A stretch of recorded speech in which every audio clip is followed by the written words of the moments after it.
Assalamualaikum warahmatullahi wabarakatuh. Selamat datang di channel Berkelana Cerita. Semoga bermanfaat. Jangan lupa di like, komen, dan subscribe, dan share ya. Terima kasih. Teman-teman yang dirahmati Allah Subhanahu wa taala, di ayat kedua surat Al-Ankabut Allah menyampaikan sebuah sindiran.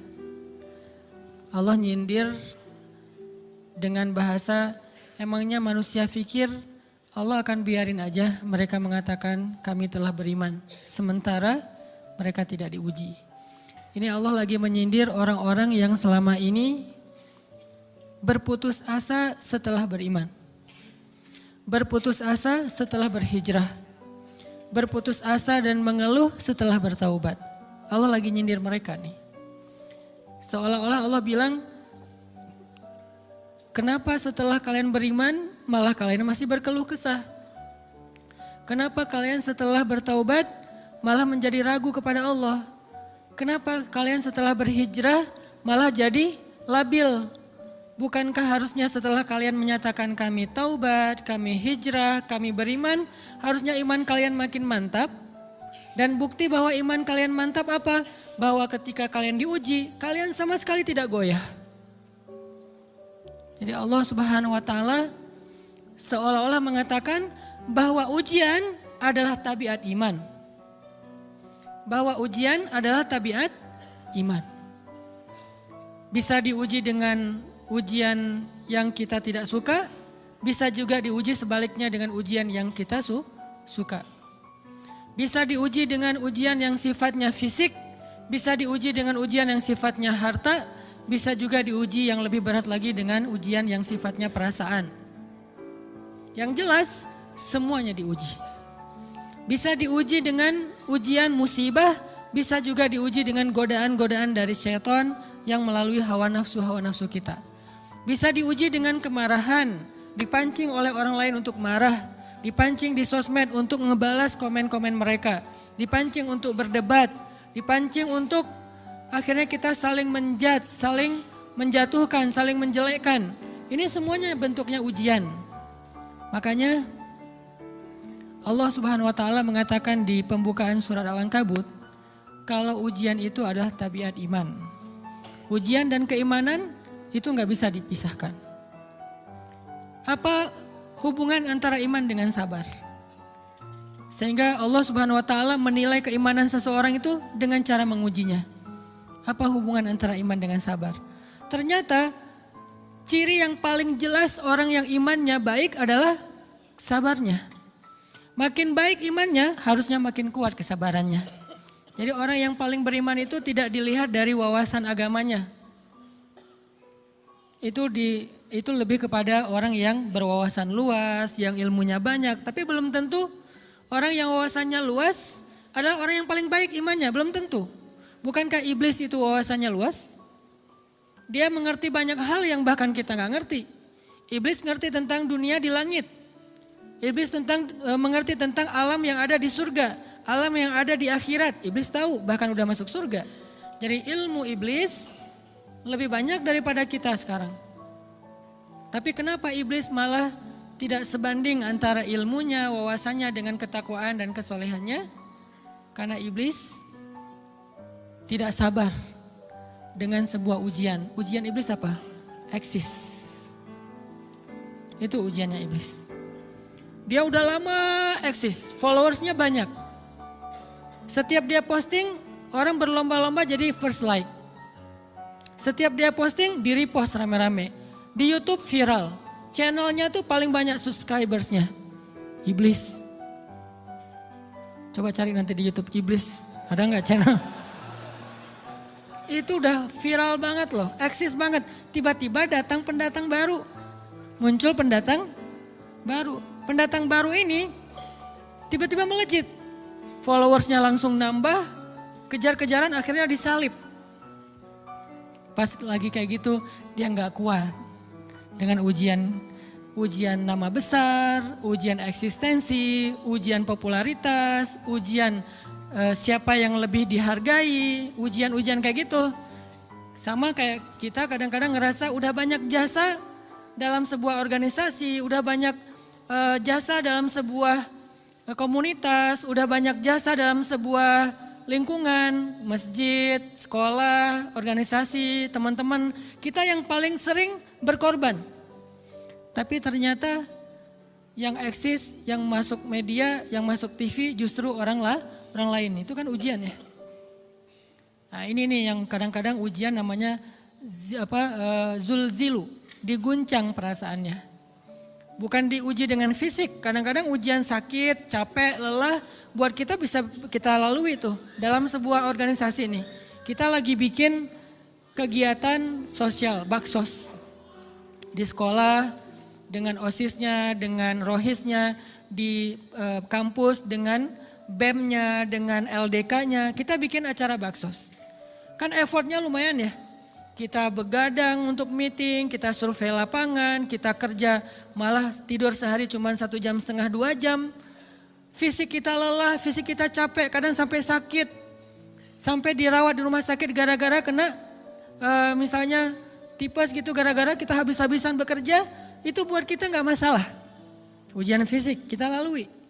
Dan besok mau ngadain lagi, kita yang paling semangat dan aktif. Gak masalah capek juga. Gak masalah juga kita lelah. Gak masalah kurang tidur. Gak masalah berjalan jauh. Gak masalah. Satu, ujian harta. Kita yang justru nombokin.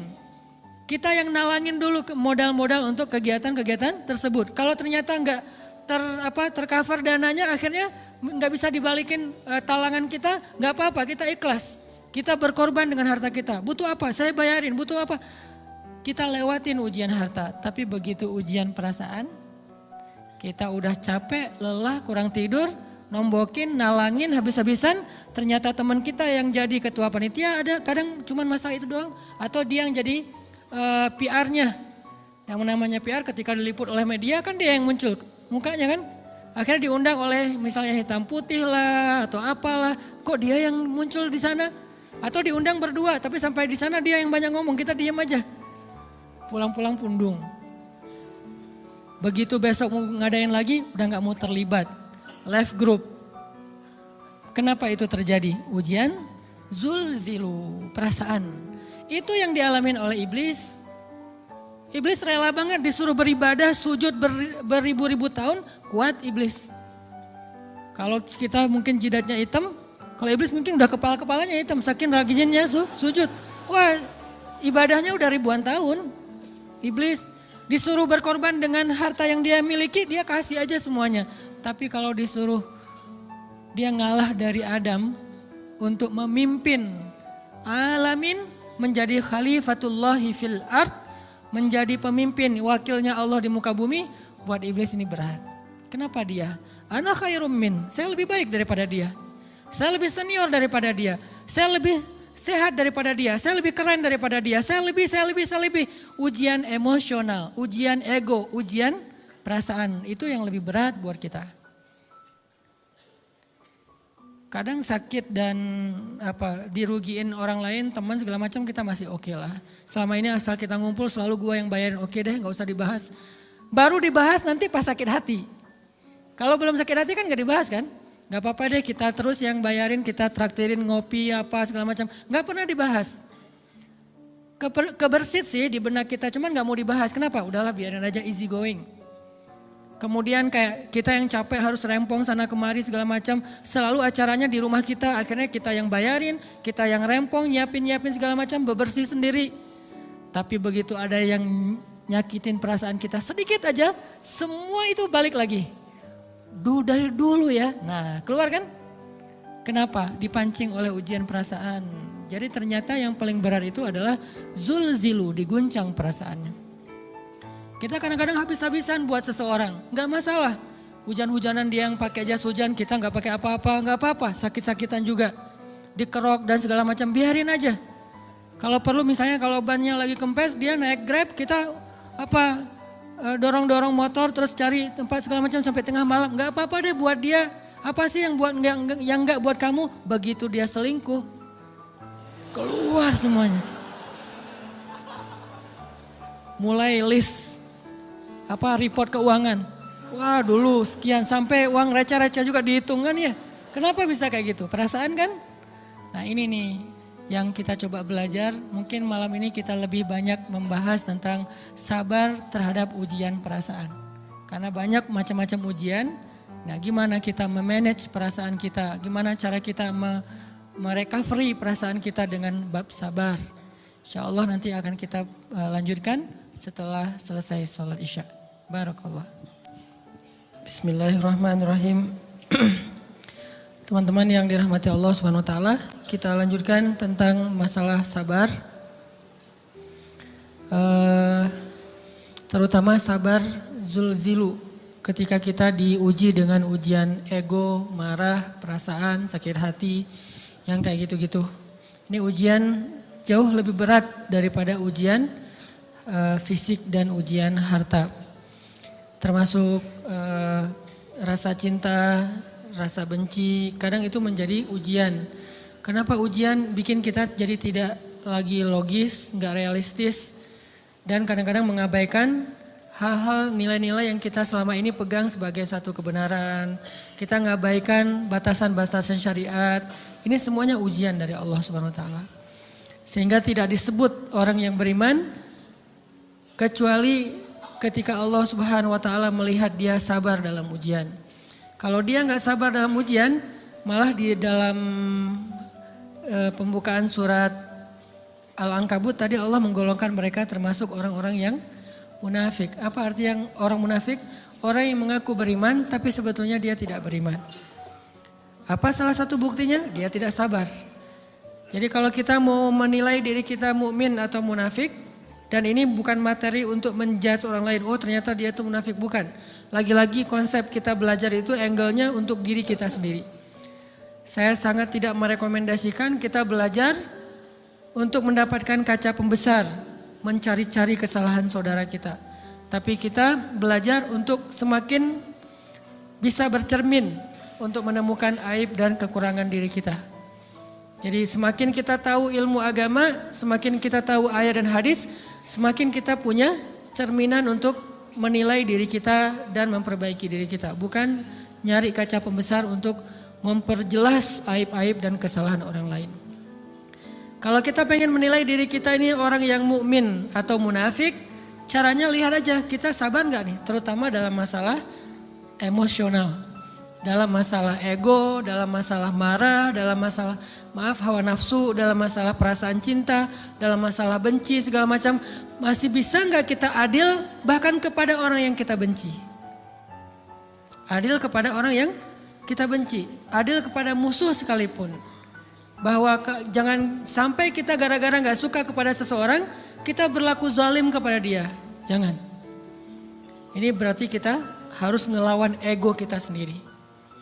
Ego untuk memaafkan orang lain, ego untuk bisa melupakan kesalahan orang lain, ego untuk bisa berlapang dada dengan hal-hal yang gak nyaman daripada orang lain.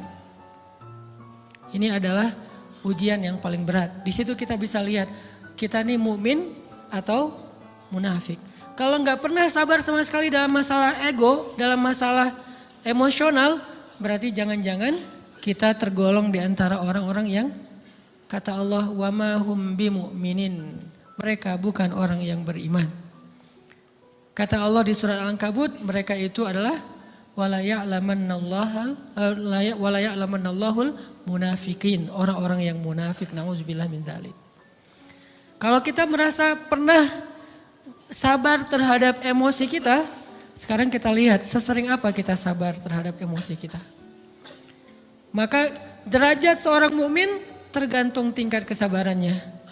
Ada yang orang sabar hanya kalau disakiti dengan satu kata. Ada yang sabar dengan satu kalimat. Ada yang sabar dengan satu paragraf. Ada yang sabar dibully rame-rame juga dia sabar. Berarti lahum darajatun inda rabbihim. Orang beriman juga bertingkat-tingkat.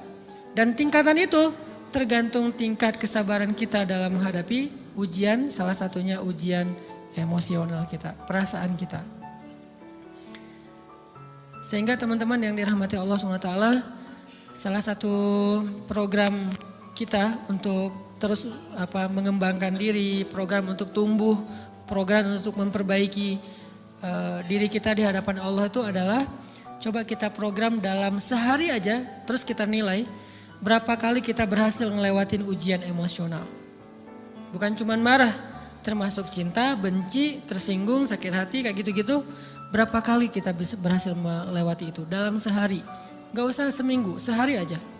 Di jalan, sama temen, di grup WA, di IG, di Twitter, di mana gitu. Coba kita lihat berapa kali kita bisa menahan diri kita dan bersabar. Bukan berarti tidak respon ya, bukan berarti pasif. Kita bisa merespon tapi dengan cara yang elegan. Kita bisa merespon tanpa harus memperlihatkan emosional yang meledak-ledak. Bukan berarti ketika disakiti orang, dihina dan segala macam kita diam aja. Gak selalu kayak gitu. Kadang-kadang kita perlu merespon untuk mengklarifikasi, tabayun kalau kata orang-orang yang dalam ilmu fikih. Kita harus tabayun, tapi tabayun dengan marah itu beda. Tabayun dengan mencela itu beda. Sehingga kita mencoba menahan diri berpikir, aduh capek kalau gitu. Tapi kan ini bagian dari pembelajaran.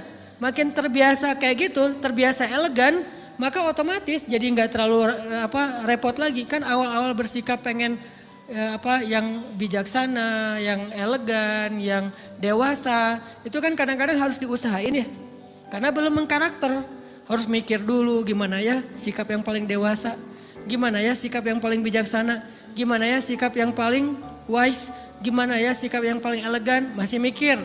Tapi setelah berkali-kali kita latihan, lama-lama itu menjadi spontanitas kita. Dan kalau udah bisa kayak gitu, insya Allah kita sudah mulai meniru nih akhlak Nabi Muhammad SAW. Ini ujian perasaan banget. Kalau tadi saya ngasih contoh diselingkuhin itu sebetulnya cuman bercanda ya. Karena diselingkuhin ini pastinya bukan ujian. Tapi musibah. Pengkhianatan ya, tidak ada tempat. Gimana kita ngelawan perasaan kita kalau lagi kayak gitu? Gimana kita ngelawan perasaan kita kalau lagi diuji? Gimana cara kita bersabar? Karena iman dan sabar itu bisa dibilang satu paket. Gak disebut orang beriman kalau gak sabar. Dan insya Allah orang yang sabar itu adalah ciri-ciri orang beriman. Gak mungkin disebut orang beriman kalau gak sabar. Kita pikir memang iman itu hanya ucapan. Kalau iman itu cuma ucapan, inna sholati wa nusuki wa mahyaya wa mamati lillahi rabbil alamin, gampang. Kalau iman itu cuma ucapan, hasbiyallah wa ni'mal wakil, gampang. Kalau iman itu cuma ucapan, la haula wa la quwata illa billah, gampang. Kalau iman itu cuma ucapan, iyyaka na'budu wa iyyaka nasta'in, gampang. Tapi Allah mengatakan, wa ma hum bimu'minin. Ahasiban nasu ayyutraku ayyakulu amanna wa hum la yuftanun. Emangnya cukup dengan hanya mengatakan kami telah beriman lalu tidak diuji? Ternyata iman adalah sabar dalam ujian. Jadi nggak mungkin orang disebut beriman sementara dia tidak sabar, sementara dia emosional, sementara dia temperamen, sementara dia orangnya meledak-ledak, sementara dia orangnya mengeluh, sementara dia orangnya berputus asa. Nggak mungkin. Karena ulama mengatakan la tayasu, jangan berputus asa. Fa innal ya's laisa min akhlaqil muslim atau mu'min. Karena sesungguhnya keputusasaan bukan di antara akhlak orang yang beriman. Orang yang beriman itu tidak pernah berputus asa. Serumit apapun masalah kita, kalau kita punya yakin sama Allah bahwa Allah ala kulli syai'in qadir, maka kita pasti akan punya harapan. Kalau kita yakin bahwa Allahu Akbar, sebesar apapun masalah kita, Allah lebih besar daripada masalah kita kan? Bukankah kita mendengar Allahu Akbar, Allahu Akbar. Ada gitu yang lebih besar daripada Allah? Harusnya kita tidak pernah berdoa kepada Allah sambil mengatakan, ya Allah saya punya masalah besar. Itu sama aja dengan kita ngeledekin Allah. Sama aja kayak kita datang ke teman kita bilang gini, saya mau pinjam duit. Enggak akan banyak kok, saya tahu kamu kalau kebanyakan kamu enggak akan sanggup. Kan enggak mungkin kita ngomong gitu kan ya. Saya lagi banyak hutang nih.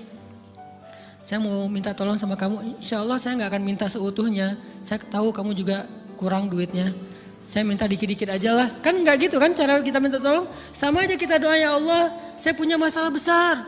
Ngomong ke Allah punya masalah besar. Kalau kita ngomong ke manusia kayak gitu wajar, tapi ke Allah, ya Allah saya punya masalah kecil nih. Apa? Ada hutang sedikit, berapa? 100 M. Allah kan ghaniyun, maha kaya, jadi jangan pernah mengatakan 100 M itu besar di hadapan Allah. Kita ngeremehin Allah banget. Bukankah Allah maha kaya? Jangan pernah mengatakan bahwa musibah kita, ditinggalkan orang yang kita cintai, dibully seluruh dunia, itu besar di hadapan Allah. Bukankah Allah cukup buat kamu, kata kamu? Inna sholati wa nusuki wa mahyaya hasbi Allah ni'mal wakil. Jadi Allahu Akbar. Sehingga kalau kita berdoa, ya Allah saya punya sedikit masalah. Bukankah Umar pernah mengatakan, ya nafsi, idza dhaqat alaikid dunya, fala taquli ya Rabbi indi hammun kabir, faquli ya hammun indi rabbun kabir. Wahai jiwaku, kalau kamu merasakan kesempitan, kegalauan, bingung, sakit, jangan pernah kamu mengatakan ya Rabbi saya punya masalah besar. Tapi katakanlah wahai masalah saya punya Rabb yang maha besar. Iman dan harapan, berharap itu nggak bisa dipisahkan. Iman dan sabar itu nggak bisa dipisahkan. Iman dan berserah diri atau menyerahkan urusannya, tawakul atau kita nyebutnya tawakal, nggak bisa dipisahkan. Bagaimana kita mau menyebut diri kita mukmin sementara kita nggak sabar ketika diuji dengan perasaan? Alhamdulillah kalau kita selama ini masih bersabar dengan ujian fisik. Ujian fisik yang setiap hari kita alamin apa? Lelah, capek, pulang kerja, pulang sekolah, pulang dari kampus, ngaji. Capek kan? Belum lagi macet-macetan, belum mandi pula. Dari tadi pagi, dari semalam kurang tidur, dan segala macam. Lelah, capek, ngantuk. Kadang-kadang sampai drop kesehatan kita. Kita bisa lalui itu, gak apa-apa capek-capek juga, yang penting saya pengen belajar. Jalan nih jauh-jauh, ada yang dari Sumedang, ada yang dari Lembang, ada yang dari Banjaran, dari mana-mana datang pengen ngaji. Jarak jauh gak apa-apa, macet gak apa-apa, lelah gak apa-apa, habis duit gak masalah. Tapi sampai di sini kesenggol dikit aja sama teman kita, dalam ucapan mungkin, dalam ekspresi kadang-kadang kita senyumin gak dibalas senyum, atau mungkin hal-hal sepele. Itu bikin seolah-olah amal kita yang udah habis-habisan tadi jadi berkurang sampai habis pahalanya. Ujian perasaan. Kadang-kadang datang ke sini nggak ada rasa tidak nyaman sedikit mungkin dengan teman kita atau dengan orang yang di sebelah kita. Akhirnya kita merasa tersinggung, akhirnya kayak jadi berlebih-lebihan. Di tangga, di pintu, pas keluar, di tempat wudhu, di mana. Hal sepele sebetulnya, tapi mengganggunya bukan fisik kita. Yang terganggu bukan harta kita, tapi yang terganggu perasaan kita nih, rasa nyaman kita yang terganggu. Seolah-olah hilang semuanya.